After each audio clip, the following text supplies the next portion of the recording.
আল্লাহ সুবহানাহু ওয়া তাআলার ভালোবাসা যে কোনো মুমিনের সবচেয়ে বড় কামনা, সবচেয়ে বড় চাওয়া, সবচেয়ে বড় স্বপ্ন হওয়া উচিত। আর আল্লাহ সুবহানাহু ওয়া তাআলা যখন কোনো বান্দাকে ভালোবাসেন, আল্লাহ সুবহানাহু ওয়া তাআলা যখন কাউকে পছন্দ করেন, তখন বেশ কিছু আলামত আছে, বেশ কিছু চিহ্ন আছে যেগুলো দেখে আমরা অনুমান করতে পারি, ধারণা করতে পারি আল্লাহ সুবহানাহু ওয়া তাআলা কাকে ভালোবাসেন আর কাকে ভালোবাসেন না। আল্লাহ সুবহানাহু ওয়া তাআলার ভালোবাসার যে সকল আলামতের কথা নবী আলাইহিস সালামের হাদিসে এসছে, তার মধ্যে থেকে আমরা 4টি আলামতের কথা আজকে উল্লেখ করব ইনশাআল্লাহ বিইذنিল্লাহ। তার প্রথম আলামতটি প্রায় বেশিরভাগ হাদিসের কিতাবে বর্ণিত হয়েছে, যে রাসূল করিম সাল্লাল্লাহু আলাইহি ওয়াসাল্লাম ইরশাদ করেছেন, আল্লাহ সুবহানাহু ওয়া তাআলা যখন কোনো বান্দাকে ভালোবাসেন তখন তিনি জিবরিলকে নির্দেশ করে বলেন যে অমুকের তার আমলের কারণে, তার চিন্তাধারার কারণে, তার চলাফেরার বিশুদ্ধ উপায় এবং পদ্ধতির কারণে আমি তাকে ভালোবাসি। আল্লাহ সুবহানাহু ওয়া তাআলা ভালোবাসাকে তখন জানিয়ে দেন, তখন তিনি জিবরিলকে নির্দেশ করেন তুমিও তাকে ভালোবাসো। তখন জিবরিল আসমানে ঘোষণা দেন যে আল্লাহ অমুককে ভালোবেসেছেন, তাই আল্লাহ নির্দেশ করেছেন ভালোবাসার, তোমরাও তাকে ভালোবাসো। আসমানওয়ালারা অর্থাৎ ফেরেশতারা সকলে তার প্রতি ভালোবাসা প্রকাশ করেন। তখন আল্লাহ সুবহানাহু ওয়া তাআলা স্বয়ংক্রিয়ভাবে পৃথিবীতে যারা বসবাস করে তাদের অন্তরে ওই ব্যক্তির প্রতি ভালোবাসা সৃষ্টি করে দেন। বর্ণাকারী বলেন, আর যদি কাউকে আল্লাহ সুবহানাহু ওয়া তাআলা ঘৃণা করেন, অপছন্দ করেন, একইভাবে অর্থাৎ জিবরিলকে ডেকে বলেন আল্লাহ সুবহানাহু ওয়া তাআলা আমি অমুককে তার কর্মের কারণে তাকে আমি অপছন্দ করি, তুমি অপছন্দ করো। আসমানওয়ালারা অপছন্দ করে, তারপরে জমিনওয়ালা বা পৃথিবীবাসীও তাকে অপছন্দ করতে থাকে। এই হাদিস থেকে বোঝা গেল আল্লাহ সুবহানাহু ওয়া তাআলা যখন কাউকে ভালোবাসেন তার একটা আলামত হলো যে পৃথিবীতে বেশিরভাগ মানুষ বা সচরাচর তাকে যারা চিনে জানে তাদের সকলের ভালোবাসা তার প্রতি আল্লাহ সুবহানাহু ওয়া তাআলা সৃষ্টি করে দেন। এখন আপনারা কেউ বলতে পারেন, তাহলে আমরা অনেক তথাকথিত তারকা, তথাকথিত জনপ্রিয় শিল্পী, বিভিন্ন সেক্টরের আমরা দেখি তারা খুব জনপ্রিয়, তাদেরকে মানুষ অনেক বেশি ভালোবাসে, তাদের অনেক ফ্যান ভক্ত পাওয়া যায়, তাহলে তার মানে কি এদেরকে আল্লাহ সুবহানাহু ওয়া তাআলা অনেক বেসেছেন, তাই জিবরিল ভালোবেসেছেন, তাই পৃথিবীতে সবাই তাদেরকে পছন্দ করে, তাদের ফ্যান ফলোয়ার আছে? ব্যাপারটি কি তাই? ব্যাপারটি তা না। আসলে এখানে জমিনওয়ালাদের ভালোবাসা বলতে মুমিনদের, ইমানদারদের, নেককারদের ভালোবাসা বোঝানো হয়েছে। যারা সৎকর্মশীল, যারা ভালো কাজ করতে চায়, যারা আদর্শবান, যারা মুত্তাকি, যারা পরহেজগার, এদের ভালোবাসা সচরাচর আল্লাহ সুবহানাহু ওয়া তাআলা এরকম ব্যক্তিকে দান করেন যে ব্যক্তি নিজে আল্লাহ সুবহানাহু ওয়া তাআলার কাছে প্রিয় হয়েছেন তার কর্মের মাধ্যমে। তখন ওই ব্যক্তিকে আল্লাহ সুবহানাহু ওয়া তাআলা অদৃশ্য এবং অবর্ণনীয় এক ভালোবাসা মানুষের অর্থাৎ মুমিনদের, মুত্তাকিদের অন্তরে আল্লাহ সুবহানাহু ওয়া তাআলা দান করে থাকেন।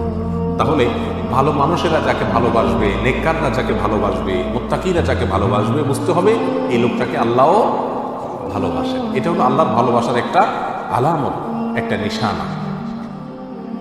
আর এই জন্য আমাদেরকে জনপ্রিয়তা মানুষের কাছে চেয়ে বেড়ানোর প্রয়োজন নাই। এই হাদিস বলছে কেউ যদি চায় যে সকল ভালো মানুষেরা তাকে ভালোবাসুক, তাহলে সে ভালো পথে চলুক। সে ভালো পথে চললে আল্লাহ সুবহানাহু ওয়া তাআলাই তার প্রতি মানুষের ভালোবাসা সৃষ্টি করে দিবেন, তার প্রতি অটোমেটিক মানুষের ভালোবাসা সৃষ্টি আল্লাহ সুবহানাহু ওয়া তাআলা করে দিবেন। অতএব আল্লাহ সুবহানাহু ওয়া তাআলা আমাদের সকলকে মানুষের এরকম ভালোবাসা দান করুন যে ভালোবাসাটি আসলে আল্লাহর ভালোবাসাকে প্রমাণ করে। নাম্বার 2, আল্লাহ সুবহানাহু ওয়া তাআলা যখন কোনো মানুষকে ভালোবাসেন, কাউকে পছন্দ করেন, সেটা আমরা কিভাবে বুঝবো? তার দ্বিতীয় আলামত হলো আল্লাহ যাকে ভালোবাসেন তাকে বিপদ আপদ দেন, তাকে মুসিবত দেন, তাকে কষ্ট দেন। এটা হলো একটা আলামত যে আল্লাহ সুবহানাহু ওয়া তাআলা ওই লোকটাকে ভালোবাসেন। এ বিষয়ে সুনানে তিরমিজির এক হাদিসে আসছে, রাসূল আকরাম সাল্লাল্লাহু আলাইহি ওয়াসাল্লাম ইরশাদ করেছেন, ওয়া ইন্নাল্লাহা ইযা আহাব্বা কওমান ইবতালাহুম। আর যখন আল্লাহ সুবহানাহু ওয়া তাআলা কোনো মানুষকে, কোনো জাতিকে ভালোবাসেন তখন তাদের পরীক্ষা নেন, তাদেরকে মুসিবত দেন, কষ্ট দেন, রোগে, শোকে, অসুবিধায় ফেলে নানাভাবে আল্লাহ সুবহানাহু ওয়া তাআলা তাদেরকে পরীক্ষা করেন। এই যে বিপদ আপদে ফেলে দেওয়া, এটা কিন্তু আল্লাহ সুবহানাহু ওয়া তাআলার ভালোবাসার একটি আলামত। ফামান রাদিয়া ফালাহুর রিদা ওয়া মান সাখাতা ফালাহুস সাখত। আল্লাহর এই দেওয়া পরীক্ষায়, কষ্টে যে ব্যক্তি সন্তুষ্ট হয়ে যায়, আল্লাহর ফয়সালাকে মেনে নেয়, ফালাহুর রিদা, তার জন্য আল্লাহর সন্তুষ্টি অবধারিত হয়ে যায়।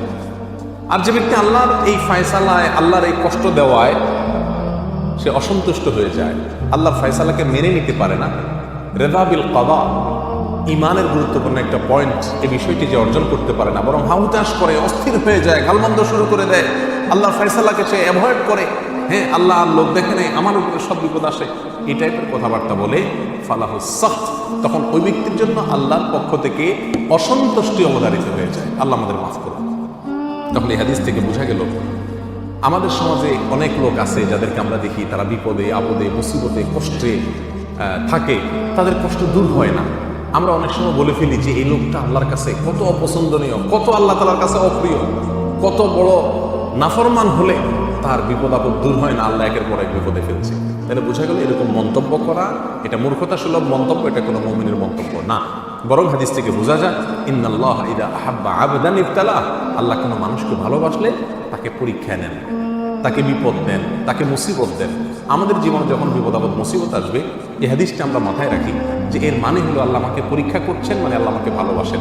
পরীক্ষা তো তার জন্য যে রেজিস্ট্রেশন করে, যে ভর্তি হয়, যে যাকে শিক্ষক বা শিক্ষা প্রতিষ্ঠান যাকে নিজের মনে করে তারই পরীক্ষা নেয়। যাকে নিজের মনে করে না তার পরীক্ষার কোনো ব্যবস্থা থাকে না। আল্লাহ সুবহানাহু ওয়া তাআলা যার পরীক্ষা নিচ্ছেন, যাকে বিপদে ফেলছেন, এর মানে হলো আল্লাহ সুবহানাহু ওয়া তাআলা তাকে নিজের মনে করেন। আল্লাহ তাআলা তাকে তার বান্দা হিসাবে টেস্ট করেন, যাচাই করেন। আল্লাহ আমার জন্য আপনি যে ফয়সালা করেছেন সেটা আমি নিজের জন্য যেটা ফয়সালা করছি তার চাইতে বেটার হবে, এতে কোনো সন্দেহ নাই। কারণ আমার ভালো আমি যতটুকু বুঝি আপনি তার চাইতে অনেক ভালো বুঝেন। অতএব আমার এই বিপদের মধ্যে কোনো কল্যাণ নিহিত আছে, এটাকে মেনে নিয়ে সন্তুষ্ট চিত্রে আল্লাহর ফয়সালাকে গ্রহণ করে নেওয়া, এটাই হলো মুমিনের পরিচয়। আল্লাহ সুবহানাহু ওয়া তাআলা আমাদেরকে ভালোবাসেন, তার প্রমাণ হবে আল্লাহর পক্ষ থেকে আমাদের জীবনে ছোট বড় বিভিন্নভাবে পরীক্ষা নেওয়া। আমরা জানি কোরআনে কারিমে আল্লাহ তাআলা বিভিন্ন নবী রাসূলদের ঘটনা বলেছেন। এর ভিতরে সবচেয়ে বেশি কঠিন পরীক্ষা যার জীবনে আসছে তিনি কোন নবী ছিলেন? ইব্রাহিম আলাইহিস সালাম। ইব্রাহিম আলাইহিস সালাম সম্পর্কে আল্লাহ সুবহানাহু ওয়া তাআলা কোরআনে কারিমে একাধিক জায়গায় বলেছেন কি কি পরীক্ষা নিয়েছেন। ওয়াইদ ইবতালা ইব্রাহিম, যখন আল্লাহ সুবহানাহু ওয়া তাআলা ইব্রাহিমের পরীক্ষা নিয়েছেন, ইব্রাহিমের পরীক্ষা আল্লাহ তাআলা নিয়েছেন। কেন ইব্রাহিমের পরীক্ষা নিয়েছেন? আল্লাহ তো ফেরাউনের পরীক্ষা নেন নাই, আল্লাহ তো বলেন না আল্লাহ নমরুদের পরীক্ষা নিয়েছেন, আল্লাহ এটা বলেন নাই কোরআনে কোথাও যে আল্লাহ আবু জাহালের পরীক্ষা নিয়েছেন, আবু লাহাবের পরীক্ষা নিয়েছেন। তারা তো স্টুডেন্টই না, তারা তো আল্লাহর বান্দাই না, নেককার বান্দাই না, মুমিন বান্দাই না, যার কারণে তাদের পরীক্ষা নেওয়ার প্রশ্ন নাই। যার জীবনে বিপদ আছে, ইমানদার যদি হয়ে থাকে তাহলে বুঝতে হবে সে আল্লাহর কাছে কোনো না কোনো কারণে প্রিয় হয়েছেন, আল্লাহ তাকে পরীক্ষা করছেন। বিধায় অস্থির এবং ব্যাকুল হওয়া যাবে না। আল্লাহ তাআলা আমাদের তৌফিক দান করুন। তাহলে দ্বিতীয় আলামতটি আমরা পেলাম আল্লাহর ভালোবাসা। তৃতীয়, আল্লাহ যখন আমাদের কাউকে ভালোবাসেন তার আলামত কি? এটা বড় জটিল আলামত, বড় কঠিন আলামত। তার আলামত হলো আল্লাহ সুবহানাহু ওয়া তাআলা তাকে দুনিয়া থেকে দূরে সরায় রাখেন, দুনিয়ার সাথে মিশে হাবুডুবু খেয়ে একাকার হয়ে যাওয়া থেকে আল্লাহ তাআলা হেফাজত করেন। আমাদের অনেকে আমরা দুনিয়া চাই, পদ পদবি অর্থ কড়ি প্রভাব প্রতিপত্তি, কেনা চাই, আমরা সবাই চাই এগুলো। কিন্তু আল্লাহ সুবহানাহু ওয়া তাআলা কিছু মানুষকে ভালোবেসে এগুলো থেকে দূরে সরায় রাখেন। সে চাইলেও ব্যাটে বলে হয় না।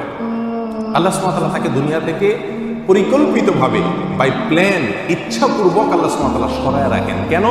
তার জন্য ওই জায়গায় গেলে ক্ষতি হবে। সে দুনিয়ার সাথে যদি মিশে যায় তাহলে সে ধ্বংস হয়ে যাবে। আল্লাহ সুবহানাহু ওয়া তাআলা তাকে বাঁচিয়ে রাখেন। এই প্রসঙ্গে সহিহ ইবনে হিব্বান, মুস্তাদরাক হাকিম, সুনানে তিরমিজি অনেকগুলো হাদিসের কিতাবে হাদিসটি বর্ণিত হয়েছে। রাসূল আকরাম সাল্লাল্লাহু আলাইহি ওয়াসাল্লাম বলেছেন, ইন্নাল্লাহা ইযা আহাব্বা আবদান হামাহু দুনিয়া কামা ইয়াহমি আহাদুকুম মারিদাহু আল মা লিয়াশফিয়া।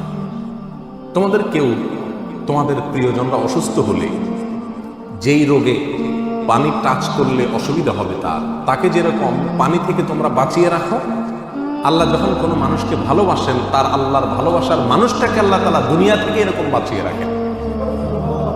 দুনিয়া থেকে আল্লাহ সুবহানাহু ওয়া তাআলা এরকম বাঁচিয়ে রাখেন। এখন চিন্তা করেন আপনার জীবনের যত অপ্রাপ্তি, আমাদের জীবনে যত অপ্রাপ্তি, যত চাওয়া আমাদের পূরণ হলো না, আল্লাহ সুবহানাহু ওয়া তাআলা যদি এটা আমাকে পরিকল্পিতভাবে ভালোবাসেন বিধায় আমাকে এখান থেকে সরিয়ে রাখেন, তাহলে আমি যা হারালাম তার চাইতে পেলাম অনেক বড় কিছু।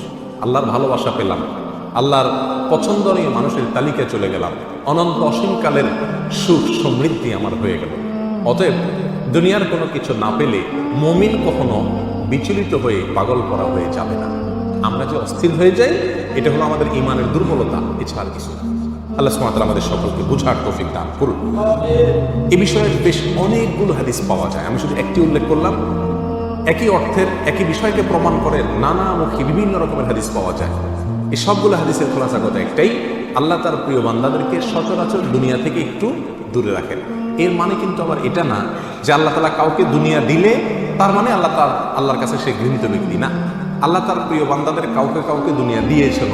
যেমন ওসমান রাদিয়াল্লাহু তাআলা আনহু, তাকে আল্লাহ তাআলা দুনিয়া দিয়েছেন, আবার তাকে আল্লাহ ভালোবাসতেন।